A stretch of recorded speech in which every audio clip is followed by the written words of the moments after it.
Aujourd'hui, notre causerie sera consacrée aux Orients imaginaires des écrivains français. Et en premier lieu, je voudrais souligner ce pluriel du titre.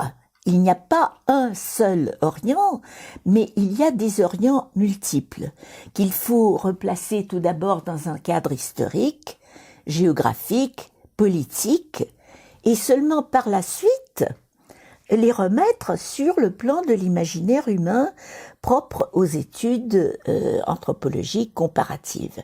Donc il y a un Orient arabe, il y aura peut-être même un Orient d'Espagne, qui n'est pas tout à fait un Orient, mais plutôt un Occident. Il y aura l'Extrême-Orient, dont peut-être nous aurons le temps de parler avec les nouvelles orientales de Marguerite Yourcenar, par exemple, qui ont été directement influencées par les écrits de Yukio Mishima ou les xylographies de Hokusai et des autres peintres japonais. Il y aura bien sûr un extrême Orient aussi, peut-être venant de l'Inde et d'autres, de la Chine bien sûr. Voilà. Et nous allons parler aussi du lien de ces Orients avec les images qui sont venues d'Orient petit à petit avec les voyages qui ont été effectués par le monde de l'Occident vers le monde de l'Orient. Mais tout ceci, bien sûr, dans des rapports historiques, relatifs et parfois, bien sûr, imaginaires, puisque les vrais voyages ont été assez peu fréquents tout au début. Ça s'est passé petit à petit. La connaissance de l'Orient s'est faite par étapes. Le terme orientalisme du style, du sujet traité, prête à toute une série d'interprétations et de définitions selon les critiques. Mais je voudrais attirer votre attention sur le nom d'un chercheur qui, depuis 30 ans, fait autorité dans ce domaine, largement cité par les historiens et les critiques littéraires, et dont l'œuvre majeure a été finalement traduite en russe depuis peu seulement. Il s'agit de Edward Said. Edward Said, 1935-2003. C'est un intellectuel palestino-américain, auteur du livre Orientalisme. Le livre Orientalisme paraît en anglais en 1978, puisque Edward Said a fait ses études en Amérique, aux États-Unis, et je dois vous dire d'emblée que ce livre a été influencé par les idées de Théodore Adorno, dont nous avons parlé déjà lors de nos causeries précédentes. En France, le livre d'Edward Said paraît avec un sous-titre, l'orientalisme, l'Orient créé par l'Occident. Et ce livre paraît un peu plus tard, en 80, je crois. C'est une somme de 300 pages qui fait immédiatement l'effet d'une bombe. Le FBI ouvre un dossier sur l'activité d'Edward Said. Il est considéré immédiatement comme, il est diabolisé, si vous voulez, tandis que toutes les universités du monde étudient ses thèses et plusieurs écoles de pensée se forment tant en Amérique qu'en Europe sous l'influence de ses recherches. Mais hélas, cela n'a pas été le cas en Russie, bien que actuellement il soit largement cité, pas très bien compris, suffisamment critiqué, etc. Peut-être que nous allons en reparler, ou si vous vous intéressez à ce sujet, vous allez vous-même faire vos lectures et faire vos propres déductions. Vous savez, les thèses d'Edward Said se résument grosso modo à quatre aspects, possède quatre sujets.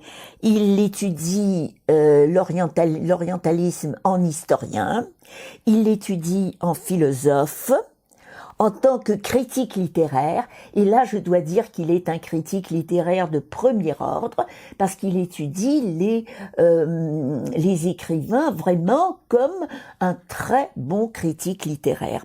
Je ne sais pas s'il parlait couramment français, mais en tout cas il le lisait très bien et il a su très bien donner une image de la vision qu'avaient les écrivains français de l'Orient dans sa perspective historique, comment cela s'est développé dans sa perspective historique. Et puis il parle aussi, quatrième aspect, en linguiste, figurez-vous. Il parle de la langue arabe, de la structure de l'arabe, de ces fameuses racines trilitères qui ont donné naissance à de multiples formations, comme par exemple pour le grec aussi, c'était le cas pour le grec. Vous savez, les racines grecques ont tellement de signification, tellement de prolifération dans la multiplicité des sens que justement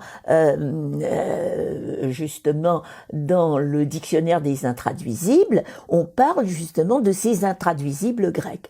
Les intraduisibles arabes parfois sont entrés dans la langue, parfois sont entrés dans la langue occidentale et nous les utilisons. Mais il faut comprendre aussi, il faut voir les rapports de ces racines. Par exemple, quand nous parlons du langage des oiseaux. Le langage des oiseaux est quelque chose de très symbolique qui apparaît dans tous les contes arabes, dans tout l'imaginaire arabe. Par exemple, je ne sais pas, dans le Shahnameh, par exemple, le livre des rois, et dans d'autres grands livres de l'époque des grands philosophes arabes, nous avons des gens doctes qui peuvent comprendre le langage des oiseaux. En arabe, lisan at-tayr. Tayr, ce sont les oiseaux. Mais ce qui est intéressant, c'est que Tayr a donné, en arabe moderne, ça a donné des mots comme avion, comme le mot avion, comme le mot voiture, tout ce qui bouge. Et puis, je ne sais pas, bien sûr, il y a le tapis volant de l'Orient. Vous savez, ces voyages en tapis volant que nous retrouvons dans tous les contes qui sont même venus en Russie et en France, le tapis volant qui fait partie de l'imaginaire des Mille et une nuits, etc., etc. Voir comment ces mots prolifèrent et comment l'Orient fournit de la nourriture à l'imaginaire occidental, il faut voir que c'était bien sûr un mouvement qui n'allait pas dans le sens de l'Europe vers l'Orient, mais bien au contraire, de l'Orient vers l'Europe. Si surtout nous pensons, par exemple, au blason. Si nous pensons au blason de la noblesse occidentale, tout le système du blason a été importé, venu de l'Orient, bien sûr. Et encore d'autres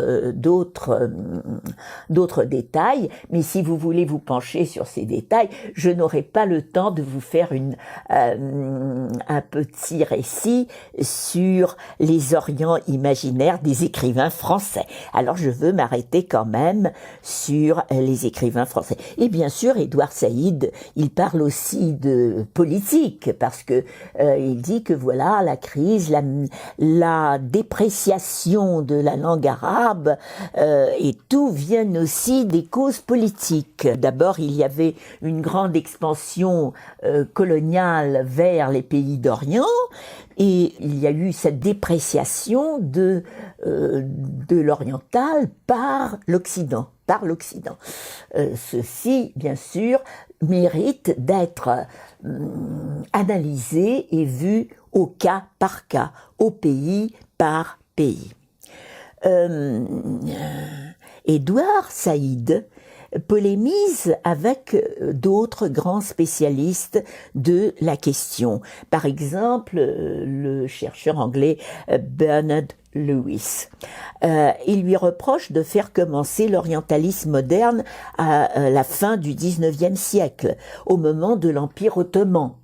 Et il dit, et Edward Saïd a tout à fait raison de dire que l'orientalisme a commencé beaucoup plus tôt. Il y a peut-être une sorte de conflit entre les études orientalistes du monde occidental et les orientalistes russes, dont il ne mentionne jamais les thèses. Il les trouve tendancieuses et contestables. Oui, bien sûr, parce que la Russie avait des contacts directs avec l'Orient et elle avait des intérêts politiques à, si vous voulez, s'immiscer dans les terres de l'Asie centrale, par exemple, pénétrer dans ces terres. Et les dominer, c'était des... Et là, maintenant, on va publier bientôt, j'ai entendu parler, la correspondance du conte Les Orients ont été créés, surtout, au départ, par des œuvres de fiction qui ont contribué à construire l'imaginaire européen. Et ces Orients-là doivent être replacés dans leur contexte, selon les lieux, les époques et les personnes. Car l'Orient représente pour les Occidentaux, au départ, la possibilité de critiquer les idées reçues, de montrer un point de vue totalement différent de celui qui règne à leur époque. Et c'est la position qu'adopte, dans un but politique, Montesquieu. Montesquieu, qui publie en 1721 les lettres persanes. Et là, Montesquieu ne pouvait pas critiquer ouvertement les mœurs de la cour.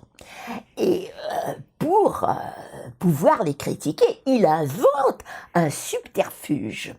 Il invente deux personnages, deux voyageurs, qui arrivent à la cour de Louis XIV, à la cour du roi Soleil, et ce sont des orientaux. Ils s'appellent Rika et Ouzbek, et ils s'étonnent des mœurs de la cour.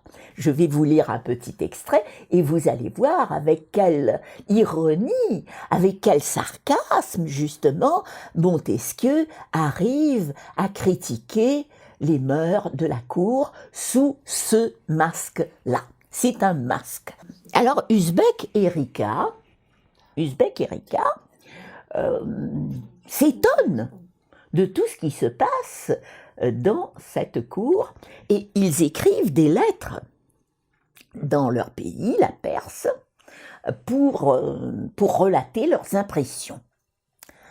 Et ils prononcent cette fameuse phrase que prononçaient les Français de l'époque, les courtisans de l'époque, qui s'étonnaient. Comment peut-on être persan? Et cette phrase, par elle-même, elle résume toute si vous voulez, la bêtise finalement de ces courtisans qui ne voyaient que le soleil du roi Soleil, qui ne voyait que les attractions de la cour et qui ne voulait pas voir plus loin que le bout de leur nez. Alors, Usbek écrit à Smyrne. Je vous lis un petit extrait. Il parle de le roi de France est vieux. Nous n'avons point d'exemple dans nos histoires d'un monarque qui ait si longtemps régné. On dit qu'il possède à un très haut degré le talent de se faire obéir. Il gouverne avec le même génie sa famille, sa cour, son état. Je vous lis en faisant quelques pauses, oui. J'ai étudié son caractère et j'y ai trouvé des contradictions qu'il m'est impossible de résoudre. Par exemple, il a un ministre qui n'a que 18 ans et une maîtresse qui en a 80. Il aime sa religion et il ne peut souffrir ceux qui disent qu'il faut observer qu'il la faut observer à la rigueur, quoiqu'il fuit les tumultes de la ville et qu'il se communique peu, il n'est occupé depuis le matin jusqu'au soir qu'à faire parler de lui. Il aime les trophées et les victoires, mais il craint autant de voir un bon général à la tête de ses troupes que s'il aurait un sujet de la craindre à la tête d'une armée ennemie. Vous voyez à quel point l'ironie est fine, et elle était bien sûr tout à fait ce jeu logique était parfaitement compréhensible à ses contemporains. C'est ce qui fit justement la célébrité des lettres persanes. Immédiatement, on en saisit la profondeur et le clin d'œil. Tandis que le style est rigoureusement conservé, parce que nous avons ici une unité du style épistolaire. Tout est dit avec des mots couverts. Il n'y a pas d'invective, il n'y a pas de dérision, vous voyez, dans le sens de la dérision extrême, vous voyez. Donc il y a ici une juste mesure, comme il y en avait toujours à l'époque du classicisme en France. Mais Montesquieu poursuivait, lui, un but politique. Et il employait la méthode comparative. Il voulait montrer l'Orient et l'Occident en montrant ce qui est commun à tous, en Orient et en Occident, à tous les êtres humains, oui, ce qui est différent à divers peuples, et ce qui est général, ce qui est particulier, ce qui est universel. Et aussi, par exemple, en parlant de l'Angleterre, il disait ce qui est propre à une psychologie insulaire. Il aimait bien critiquer les Anglais, et ça c'est un travers typiquement français, que les Anglais veulent, si vous voulez, créer leur terrain de golf et leur pelouse de gazon un peu partout, ce qu'ils ont fait en Inde, et ce qui a amené en définitive la révolte des spahis. Comme nous le savons, la colonisation a marché jusqu'à un certain point, et comme l'avait dit très bien Albert Camus, il y a un moment où l'esclave ne peut pas supporter une certaine forme de soumission. Il y a une sorte de limite à cette soumission, et alors il se révolte. Et Camus a très bien décrit ce système psychologique dans L'homme révolté. Dans L'homme révolté, l'homme se révolte s'il y a trop de colonisation. Nous en voyons pas mal d'effets dans tous les pays anciennement colonisés. Et je dois vous dire, pour revenir à Edward Said, que Edward Said parle des effets de la colonisation et il dit qu'il y avait même des conflits entre ceux qui avaient été colonisés par les Français et ceux qui avaient été colonisés par les Anglais. Ils luttaient les uns contre les autres sans savoir qu'ils étaient quand même ces pauvres gens étaient en quelque sorte des marionnettes tirées par les ficelles, donc leurs dirigeants étaient des marionnettes tirées par des ficelles de leurs, comment dirais-je, de leurs colons, soit français, soit anglais, dans leurs besoins politiques, là où ils s'affrontaient sur le terrain, sans tenir compte du fait que ces peuples vivaient très bien entre eux, parce qu'il y avait des échanges, le commerce, il y avait une tradition des échanges, et c'est ce qui s'est passé par exemple dans les pays, dans les Balkans, et qui a créé, après la disparition de l'Empire ottoman, ce qu'on a appelé la poudrière des Balkans. Et à l'heure actuelle, les historiens, je ne suis pas très bonne historienne, mais quand même je m'aventure dans les sentiers historiques pour pouvoir vous donner des précisions sur ce thème. La poudrière des Balkans a fait naître la Première Guerre mondiale, qui a été une des guerres les plus, des premières guerres les plus, si vous voulez, catastrophiques pour toute l'humanité et dont nous subissons les conséquences jusqu'à nos jours. Mais maintenant, prenons un autre exemple après Montesquieu. Prenons l'exemple de Voltaire. Voltaire, par contre, publie en 1741 un essai sur les mœurs en Orient. Et en 1747, un récit intitulé Memnon. C'est la première variante de Zadig, du Zadig ou la destinée. Et il faut vous dire que après la mort de Voltaire, sa bibliothèque part en Russie.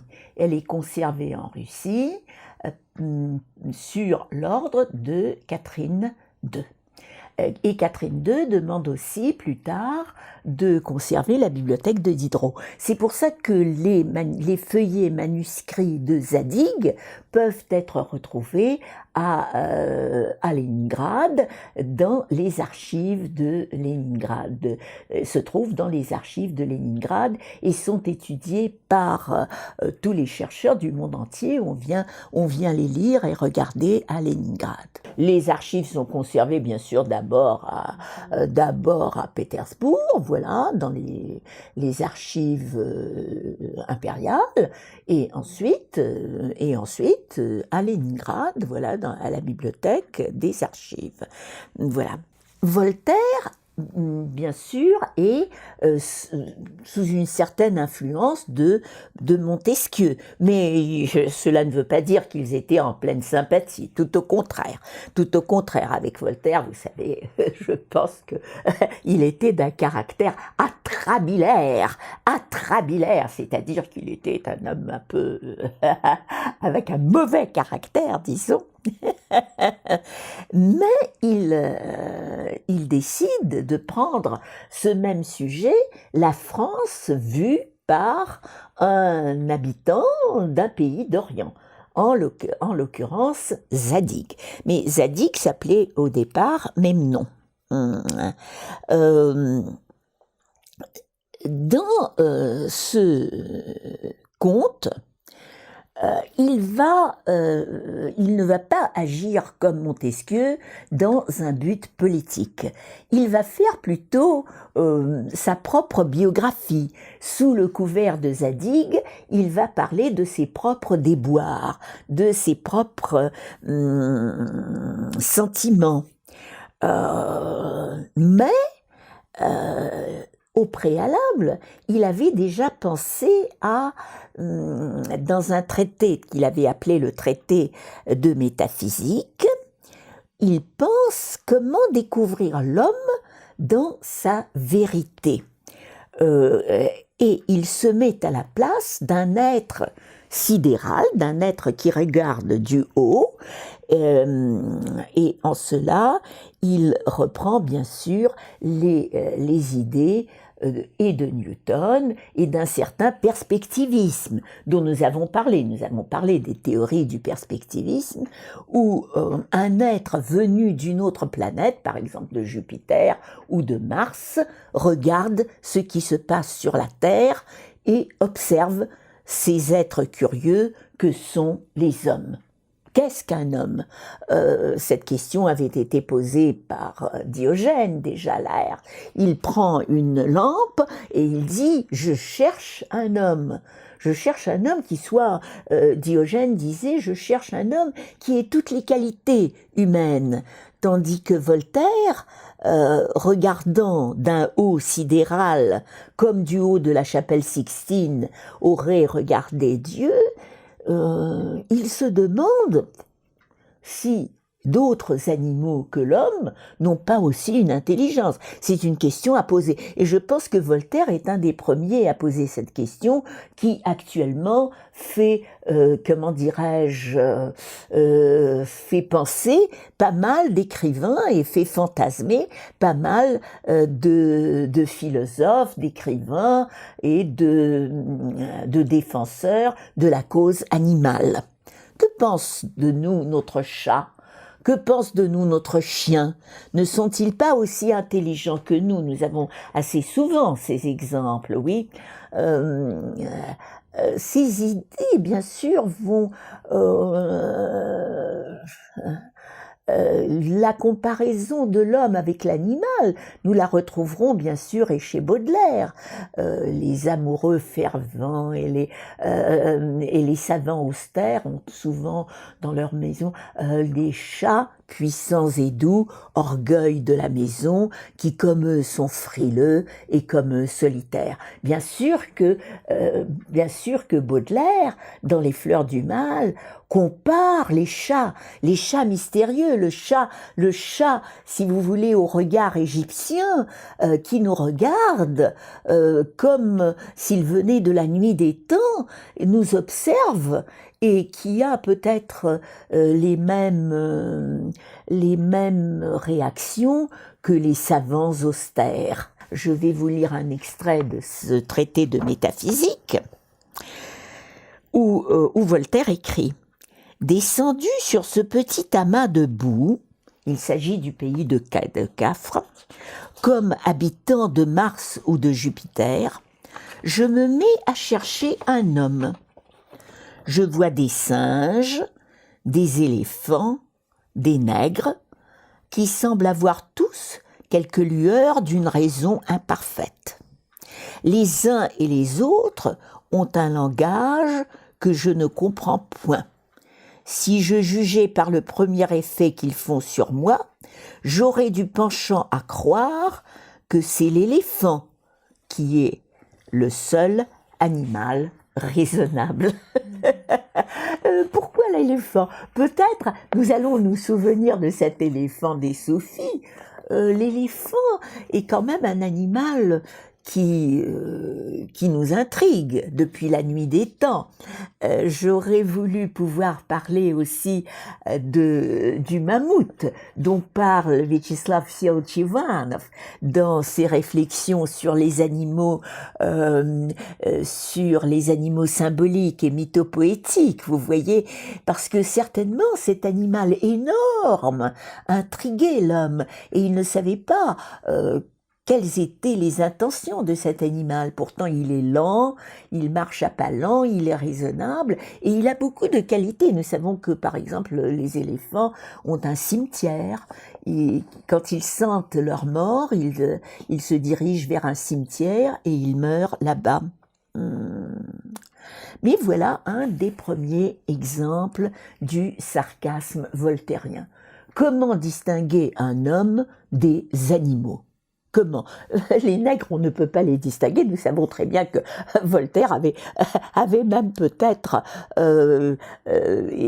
fait partie de certaines expéditions d'esclaves et il avait profité financièrement de tout cela. Donc il n'était pas révolté contre l'esclavagisme.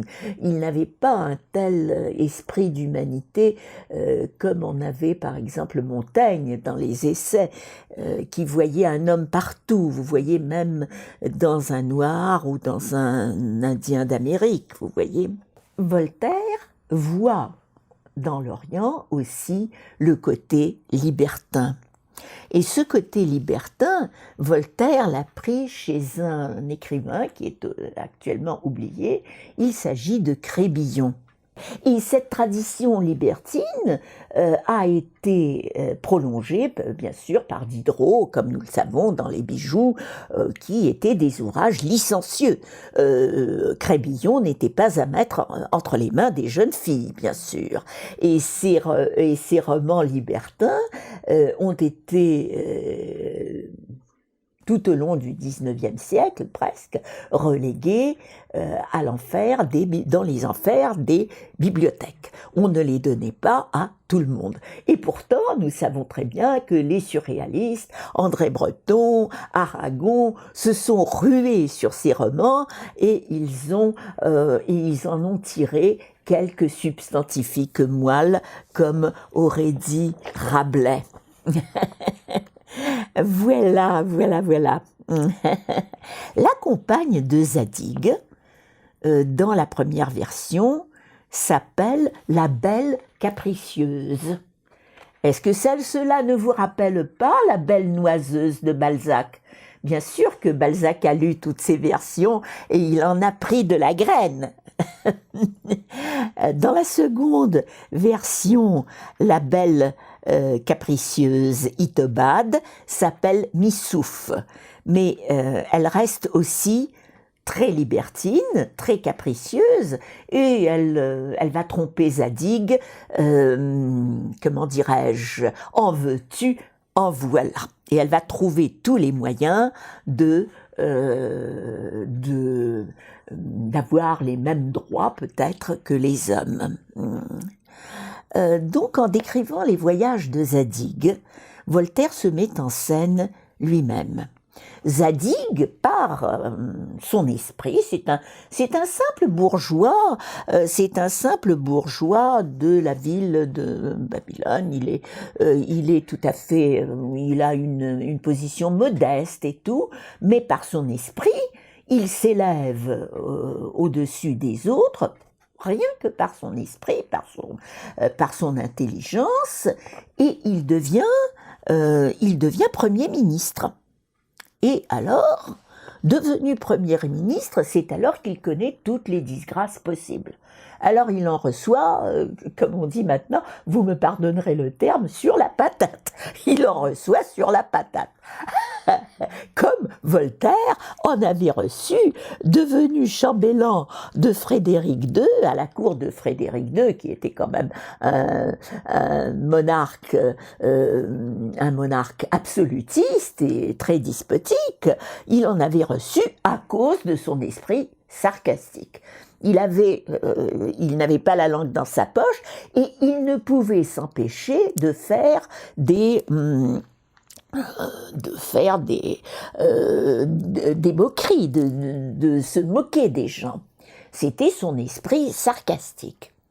Et alors, Frédéric II aimait beaucoup ces sarcasmes. Au départ, il invitait Voltaire à sa table, mais il voulait lui aussi, Frédéric II, se moquer de lui. Alors, je vais vous raconter un terme allemand qui s'appelle le Witz. Le Witz, c'est une espèce de blague où il faut comprendre très vite en quoi réside le jeu de mots, basé parfois sur un jeu de mots, parfois sur des non-dits. Il faut les comprendre et avoir l'esprit suffisamment alerte pour pouvoir les comprendre. C'est un jeu de l'esprit. Plus tard, il y avait un écrivain, ami de... Mais là, je voulais vous donner un exemple de Witz.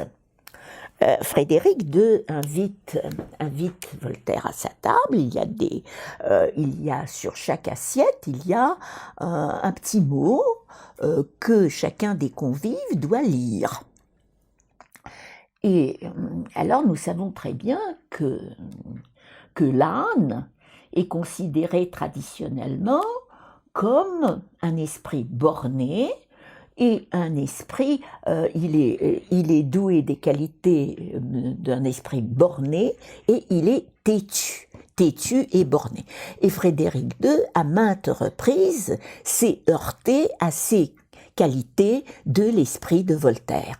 Voltaire n'est pas borné, mais il est têtu. S'il a une idée, il va la défendre bec et ongle, et il ne va pas céder à Frédéric II les idées qu'il a dans la tête. Alors il lui écrit un petit billet où il écrit « Voltaire est un âne ». Et il signe Frédéric II. Et chacun des convives doit lire ce billet. Et vous voyez, Voltaire prend le billet, il le lit et dit « Voltaire est un âne, Frédéric le deuxième ».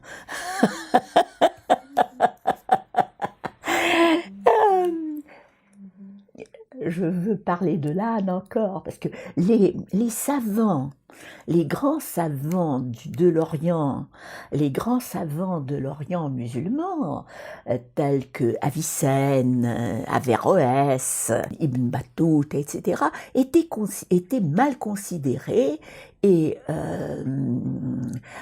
il y avait un surnom qui était donné aux ânes par les élèves des premières institutions, de la première Sorbonne. On appelait les ânes aliborons. Qu'est-ce que cela voulait dire? D'où vient ce nom, aliboron? Pourquoi appeler un âne aliboron? Eh bien, il s'agissait d'Al-Biruni.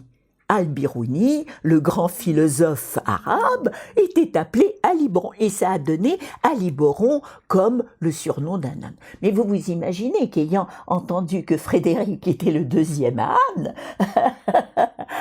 Frédéric II se brouille avec lui finalement, il est chassé de la cour, et voilà les mésaventures qui commencent et qui vont être relatées dans Zadig. Ici, Zadig s'indigne, mais c'est en fait Voltaire lui-même qui s'indigne. Pourquoi tout ce que j'ai fait de bien devient une source de malédiction? Et il est déçu du pouvoir dont il voit très bien les rouages. Et il décrit les rouages du pouvoir, voilà. Mais, comment vous dire, il s'indigne, bien sûr, il est chassé de la cour de Frédéric II, mais finalement, il a tellement de mépris pour le pouvoir, Voltaire et Zadig, si vous voulez l'alter ego de Voltaire, en a aussi tellement qu'il se dit, finalement, c'est écrit. Et c'est écrit est un mot arabe qui signifie la destinée, c'est mektoub. Cela a été écrit dans le livre de la vie, mektoub, kitab, mektoub. Je ne sais pas si vous connaissez la règle des trilitères. Vous voyez, les trilitères changent de place. Le mot kitab qui signifie livre, et le mot mektoub, c'est écrit dans le livre. Les trilitères ont changé de place et nous avons le mot mektoub, c'est écrit. C'est la destinée. Zadig ou la destinée. Je vais vous lire un petit extrait qui est absolument adorable. Et ici, je vous prie de vous souvenir des fameux héros de Conan Doyle, comme nous sommes des détectives avec vous, et nous lisons les écrits des écrivains français avec un esprit de lire des romans policiers peut-être. Oui, nous sommes des détectives.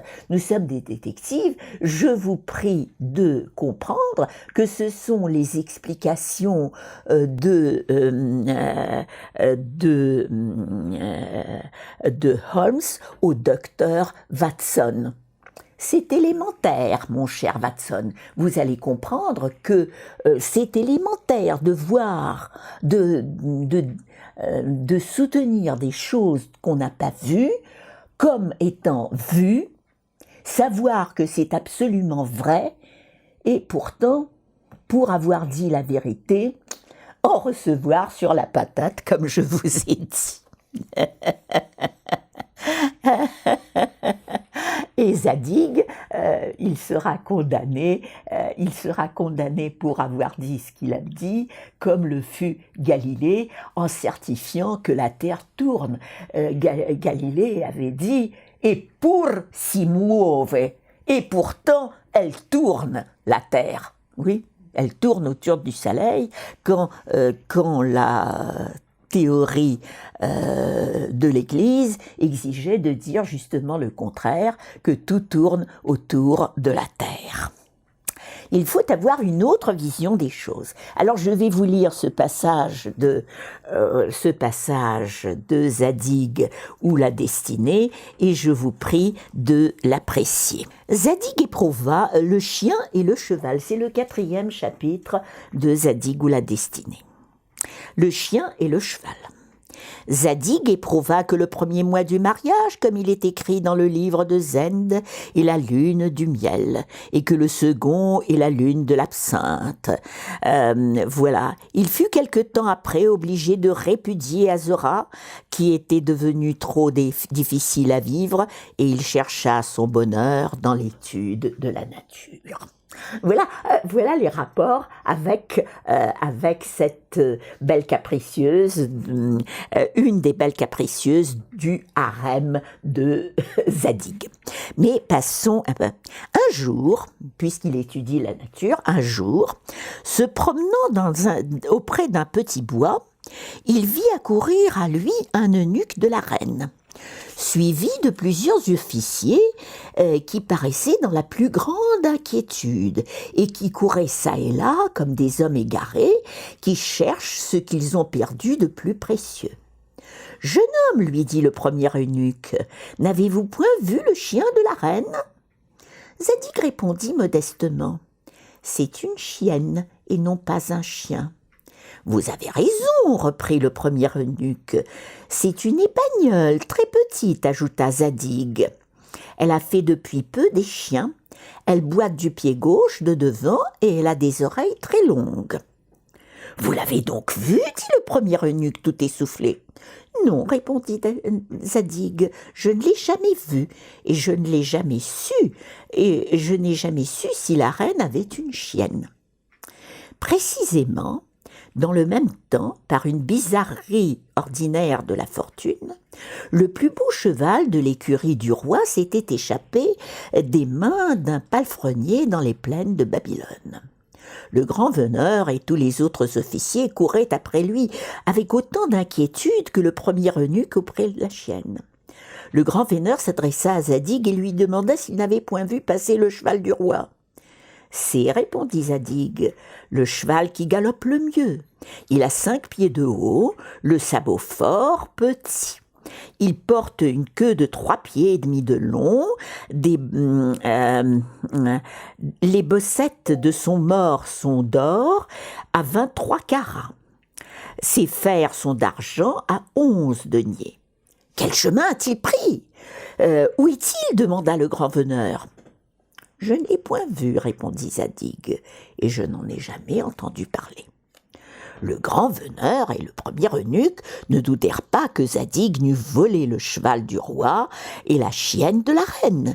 Ils le firent conduire devant l'assemblée du grand d'Esterham, qui le condamna au knout et à passer le reste de ses jours en Sibérie. À peine le jugement fut-il rendu qu'on retrouva le cheval et la chienne. Les juges furent dans la douloureuse nécessité de réformer leur arrêt. Mais ils condamnèrent Zadig à payer 411 d'or pur pour avoir dit qu'il n'avait point vu ce qu'il avait vu. Il fallut d'abord payer cette amende, après quoi il fut permis à Zadig de plaider sa cause au conseil du grand d'Esterham. Il parla en ces termes.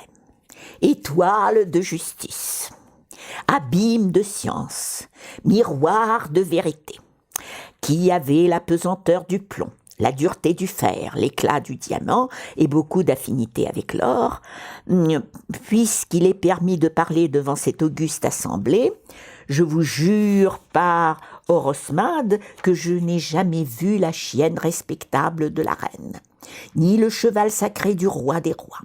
Voici ce qui m'est arrivé. Je me promenais vers le petit bois où j'ai rencontré depuis le vénérable eunuque et le très illustre grand veneur. J'ai vu sur le sable les traces d'un animal, et j'ai jugé aisément que c'était celle d'un petit chien. Des sillons légers et longs imprimés sur ces petites éminences de sable entre les traces des pattes m'ont fait connaître que c'était une chienne dont les mamelles étaient pendantes et qu'ainsi elle avait fait des petits il y a peu de jours. Et d'autres traces, en un autre sens différent, qui paraissait toujours avoir rasé la surface du sable à côté des pattes de devant, m'ont appris qu'elle avait les oreilles très longues. Et comme j'ai remarqué que le sable était toujours moins creusé par une patte que par les trois autres, j'ai compris que la chienne de notre auguste reine était un peu boiteuse, si j'ose le dire. À l'égard du cheval du roi des rois, vous saurez que me promenant dans les routes de ce bois, j'ai aperçu les marques des fers d'un cheval. Elles étaient toutes à égale distance. Voilà, ai-je dit, un cheval qui a un galop parfait. La poussière des arbres dans une route étroite qui n'a que 7 pieds de large était un peu enlevée à droite et à gauche, à 3 pieds et demi du milieu de la route. Ce cheval, ai-je dit, a une queue de 3 pieds et demi, qui par ses mouvements de droite et de gauche a balayé cette poussière. J'ai vu sous les arbres qui formaient un berceau de 5 pieds de haut les feuilles des branches nouvellement tombées, et j'ai connu que ce cheval y avait touché, et ainsi il avait 5 pieds de haut. Quant à son mort, il doit être d'or à 23 carats, car il en a frotté les bossettes contre une pierre que j'ai reconnue être une pierre de touche, et dont j'ai fait l'essai. J'ai jugé enfin par les marques que ces fers ont laissées sur des cailloux d'une autre espèce qu'il était ferré d'argent à 11 deniers de fin. Tous les juges admirèrent le profond et subtil discernement de Zadig. La nouvelle en vint jusqu'au roi et à la reine, on ne parlait que de Zadig dans les antichambres, etc., etc. Le grand greffier, les huissiers, les procureurs vinrent chez lui en grand appareil, lui rapporter ses 400 onces qu'il avait payées. Ils en retinrent seulement 398 pour les frais de justice, et leurs valets demandèrent des honoraires.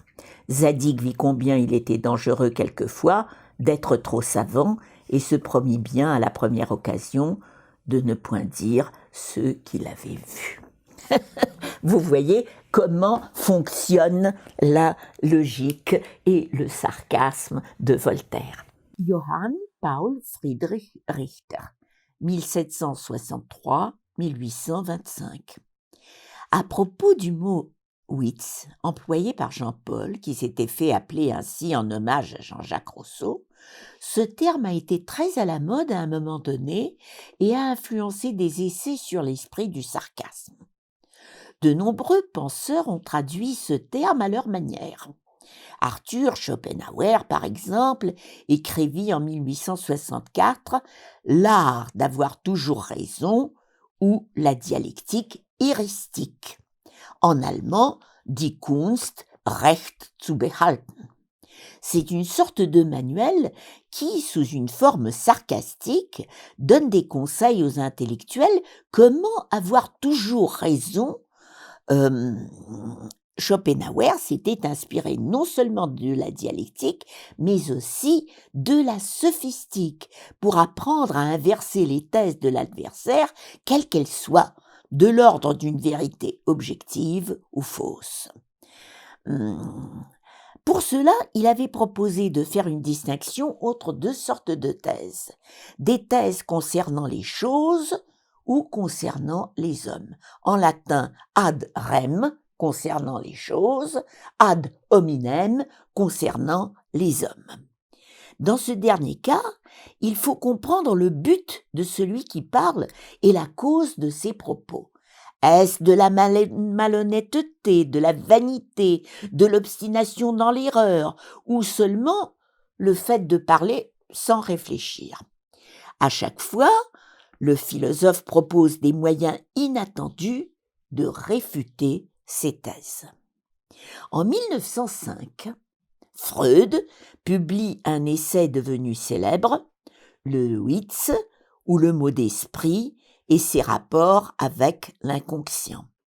Il y explique que l'acuité de la trouvaille est propre à la notion antique de l'ingénium, ingenium.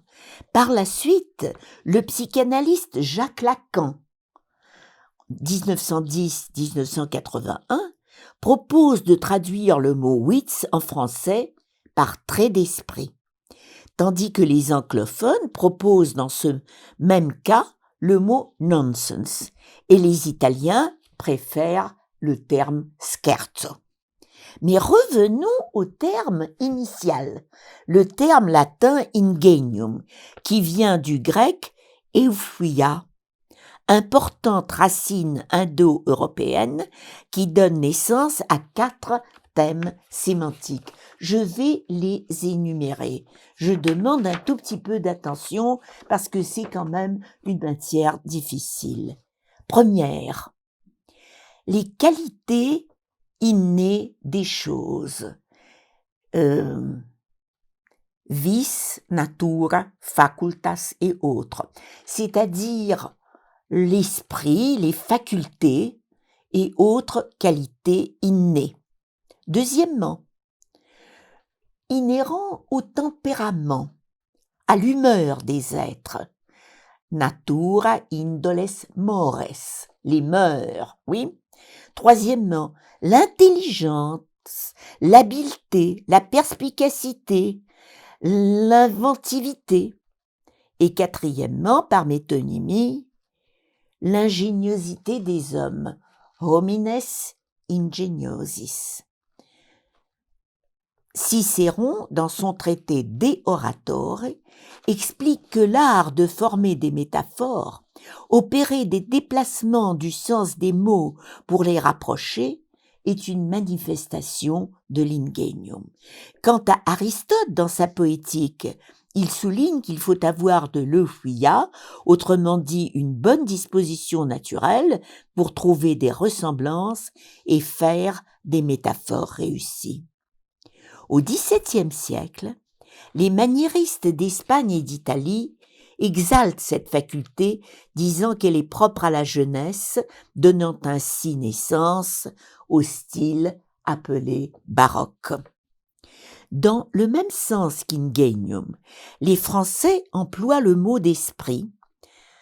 En 1677, le chevalier de Méret, ami de Blaise Pascal, publie son Discours de l'esprit. Ainsi, Pascal, dans ses écrits, emploie souvent le terme « esprit de géométrie », c'est-à-dire l'art de se représenter mentalement les figures géométriques. Pourtant, dans leur encyclopédie, Diderot et d'Alembert, à l'article « Esprit ingenium », donnent la définition de Voltaire. Et ici, je vais citer entièrement la définition qui a été citée dans la grande encyclopédie de Diderot et de d'Alembert. Ce mot, en tant qu'il signifie une qualité de l'âme, est un des termes vagues auxquels tous ceux qui les prononcent attachent presque toujours des sens différents. Il exprime autre chose qu'un jugement, ingénu, goût, talent, pénétration, étendue, grâce, finesse, et il doit tenir de tous ses mérites. On pourrait le définir comme raison ingénieuse. Fin de la citation de Voltaire. Toutes ces réflexions ont nourri l'esprit des créateurs tels que Hoffmann, Schumann, Mahler, pour ne parler que de musique, mais aussi Victor Hugo, le comte de Lille, Gérard de Nerval et autres écrivains et poètes.